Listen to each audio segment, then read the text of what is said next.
Okay, continuing with Jordan Peterson's 12 Rules for Life. We're on rule number 2. This next section of rule number 2.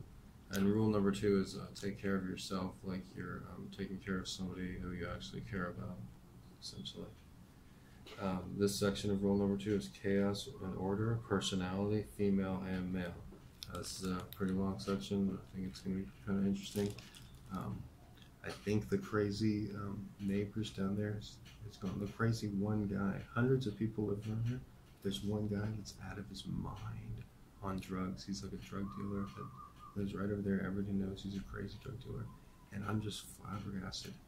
How is this guy not on the streets? I mean, how is this guy on the streets and not in jail?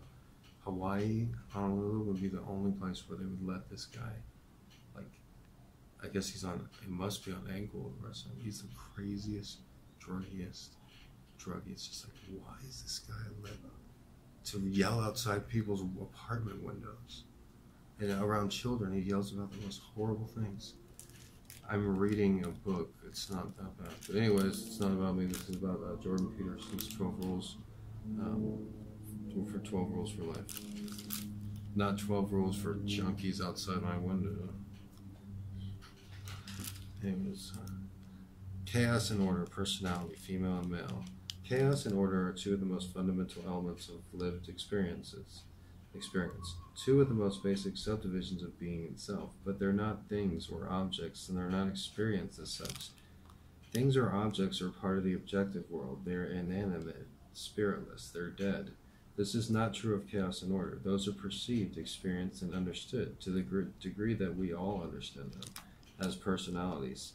And that is just as true as the perceptions, experiences, and understanding of modern people as their ancient forebears.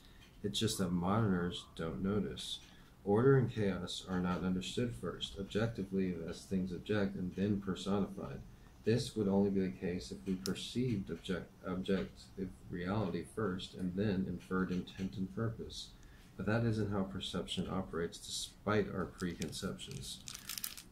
Perceptions of things as tools, for example, occurs before or in concert with the perception of things as objects. We see what things mean just as fast or faster than what we see what they are. Perception of things as entities with personality also occurs before perceptions of things as things. This is particularly true of the actions of others, living others, but we also see the non-living objective world as animated with purpose and intent. This is because the operation of what psychologists have called the hyperactive agency detector within us. We evolved over millennia within intense social circumstances. This means the most significant elements of our environment of origin were personalities, not things, objects, or situations. So those are the most important thing of our ancestors were each individual personalities. The personalities we have evolved to perceive have been around in predictable form and in typical hierarchical configurations forever. For all intents and purposes, they have been male or female, for example, for 1 billion years. That's a long time. The division of life into its twin sexes occurred before the evolution of multicellular animals. It was in a still respectable 1/5 of that time that mammals who take extensive care of their young emerged. Thus, the category of parent and or child has been around for 200 million years. That's longer than birds have existed. That's longer than flowers have grown. It's not 1 billion years, but it's still a very long time. It's plenty long enough for male and female and parent and child to serve as vital and fundamental parts of the environment to which we have adapted. This means that male and female and parent and child are categories, for us, natural categories, deeply embedded in our perceptual, emotional, and motivational structures. Our brains are deeply social. Other creatures, particularly other humans, were crucially important to us as we lived, mated, and evolved. Those creatures were literally our natural habitat, our environment. From a Darwinian perspective, nature, reality itself, the environment itself, is what selects. The environment cannot be defined in any more fundamental matter. It is not mere inert matter. Reality itself is whatever we connect with when we are striving to survive and reproduce. A lot of that is other beings, their opinions of us and their communities, and that's that. Over the millennia, as our brain's capacity increased and we developed curiosity to spare, We became increasingly aware of and curious about the nature of the world, what we eventually conceptualize as the objective world outside the personalities of family and troop. And outside is not merely unexplored physical territory. Outside is outside of what we currently understand. And understanding is dealing with and coping with, and not merely representing objectively, but our brains have been long concentrating on other people. Thus, it appears that we first begin to perceive the unknown, chaotic, non-human world with the innate categories of our social brain. That makes sense? And even this is a misstatement. When we first begin to perceive the unknown, chaotic, non-animal world, we used categories that had originally evolved to represent the pre-human animal social world. Our minds are far older than mere humanity. Our categories are far older than our species. Our most basic category, as old in some sense as the sexual act itself, appears to be that of sex, male and female. We appear to have taken the primordial knowledge of structured, creative opposition and begun to interpret everything through its lens. Order, the known, appears symbolically associated with masculinity, as illustrated in the aforementioned yang of the Tao's yin-yang symbol. This is perhaps because the primary hierarchical structure of human society is masculine, as it is among most animals, including the chimpanzees, who are our closest genetic and arguably behavioral match. It is because men are, and throughout history have been, the builders of towns and cities, the engineers, stonemasons, bricklayers, and lumberjacks, the operators of heavy machinery. Order is the God the Father, the eternal judge, ledger keeper, and dispenser of rewards and punishments. Order is the peacetime army of policemen and soldiers. It's the political culture, the corporate environment, and the system. It's the they, and you know what they say. It's credit cards, classrooms, supermarket checkout lineups, turn-taking, traffic lights, and the familiar routes of daily commuters. Order, when pushed too far, when imbalanced, can also manifest itself destructively and terribly. It does so as the forced migration, the concentration camp, and the soul-devouring uniformity of the goose step.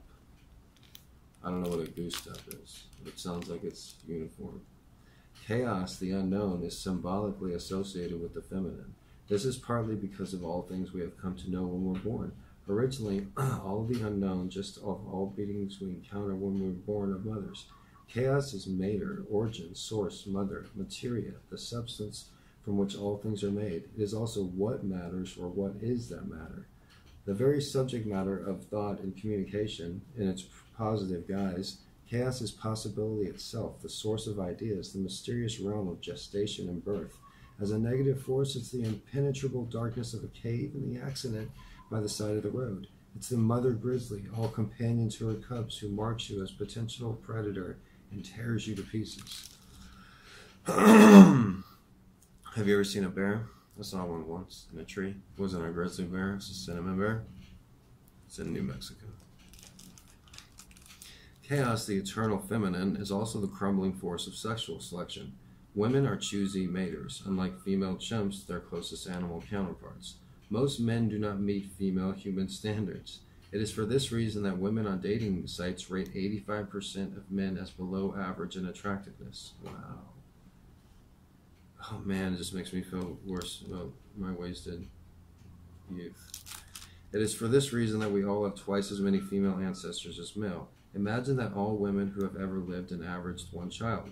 Now imagine that half the men who have ever lived have fathered 2 children, if that had any, while the other have fathered none. It is woman as nature who looks at half of all men and says no. For the men, that's a direct encounter with chaos, and it occurs with devastating force every time they are turned down for a date. Human female choosiness is also why we are very different from the common ancestor we shared with our chimpanzee cousins. While the latter are very much the same, women's proclivity to say no more than any other force has shaped our evolution into the creative, industrious, upright, large-brained, competitive, aggressive, domineering creatures that we are. It is in nature as a woman who says, well, bucko, you're good enough for a friend, but my experience of you so far has not indicated the suitability of your genetic material for continued propagation. The most... Yeah, there's that, but he kind of leaves out it is the man's job to always initiate physical contact.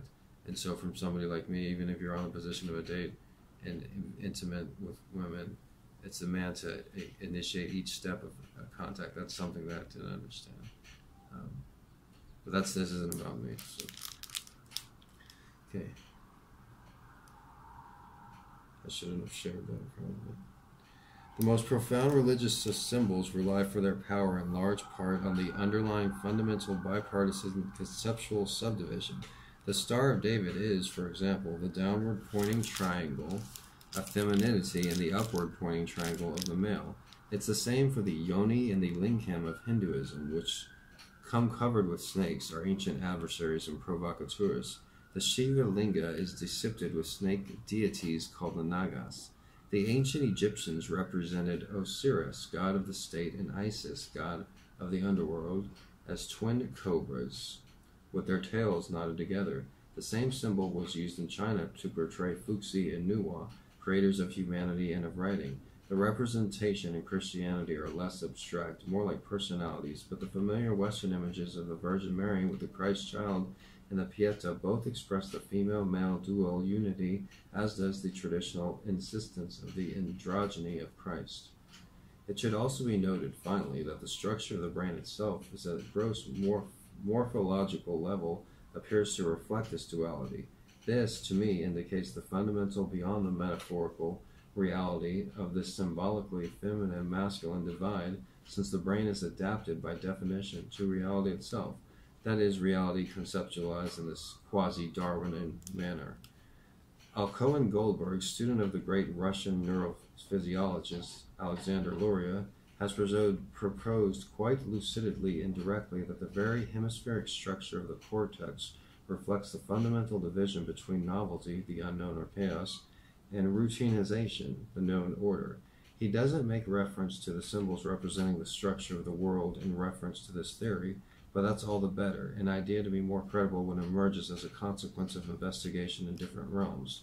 We already know all of this, but we don't know we know it, but we immediately comprehend it when it's articulated in a manner such like this. Everyone understands order and chaos, world and underworld, when it's explained using these terms. We all have a palpable sense of the chaos lurking under everything familiar. That's why we understand the strange, surreal stories of Pinocchio, Sleeping Beauty, The Lion King, and The Little Mermaid, and Beauty and the Beast, with their eternal landscapes as known and unknown, world and underworld. We've all been in both places many times, sometimes by happenstance, sometimes by choice. Many things begin to fall into place when you begin to consciously understand the world in this manner. It's as if the knowledge of your body and soul falls into alignment with the knowledge of your intellect. And there's more. Such knowledge is prescriptive as well as descriptive. This is the kind of knowing what that helps you know how. This is the kind of is from where you can derive an ought. The Taoist juxtaposition of yin and yang, for example, doesn't simply portray chaos and order as the fundamental elements of being. It also tells you how to act. The way, the Taoist path of life, is represented by or exists on the border between the twin serpents. The way is the path of proper being. It's the same way as it was referred to in Christ in John chapter 14, verse 6. I am the way and the truth and the life. The same idea is expressed in Matthew chapter 7, verse 14. Because strait is the gate and narrow is the way which leadeth unto life, and few there be that found it. We eternally inhabit order, surrounded by chaos. We eternally occupy known territory, surrounded by the unknown. We experience meaningful engagement when we mediate appropriately between them. We are adapted in the deepest Darwinian sense, not to the world of objects, but to the meta-realities of order and chaos, yang and yin. Chaos and order make up the eternal, transcendent environment of the living. To straddle that fundamentally duality is to be balanced, to have one foot firmly planted in order and security, and the other in chaos, possibility, growth, and adventure. When life suddenly reveals itself as intense, gripping, and meaningful, when time passes and you're so engrossed in what you're doing you don't notice, it is there and then that you are located precisely on the border between order and chaos. The subjective meaning that we encounter there is the reaction of our deepest being, our neurological and evolutionary grounded instinctive self, indicating that we are ensuring the stability but also the expansion of habitable, productive territory of space that is personal, social, and natural. It's the right place to be in every sense. You are there when and where it matters. That's what music is telling you too. When you're listening, even more perhaps when you're dancing, when it's harmoniously layered patterns of predictability and unpredictability, making meaning itself well up from the most profound depths of your being. Chaos and order are fundamentally elements because every lived situation and every conceivable lived situation is made up of both. No matter where we are, there are some things we can identify, make use of, and predict, and some things we neither know nor understand. No matter who we are, Kalahari Desert dweller on Wall Street banker, some things are Kalahari Desert dweller or Wall Street banker, some things are under our control and some things are not. That's why both can understand the same stories and dwell within the same confines of the same eternal truths. Finally, the fundamental reality of chaos and order is true for everything alive, not only for us. Living things are always to be found in places that can master, surrounded by things and situations that make them vulnerable. Order is not enough. You can't just be stable and secure and unchanging, because there are still vital and important new things to be learned. Nonetheless, chaos can be too much. You cannot long tolerate being swamped and overwhelmed beyond your capacity to cope while you're learning what you still need to know. Thus, you need to place one foot in what you have mastered and understood, and the other in what you are currently exploring and mastering. Then you have positioned yourself where the terror of existence is under control and you are secure, but where you are also alert and engaged. This is where there is something new to master in some way that you can be improved. That is what meaning is to be found. That was from Jordan Peterson's 12 Rules from Life. That was from rule number 2, Chaos and Order.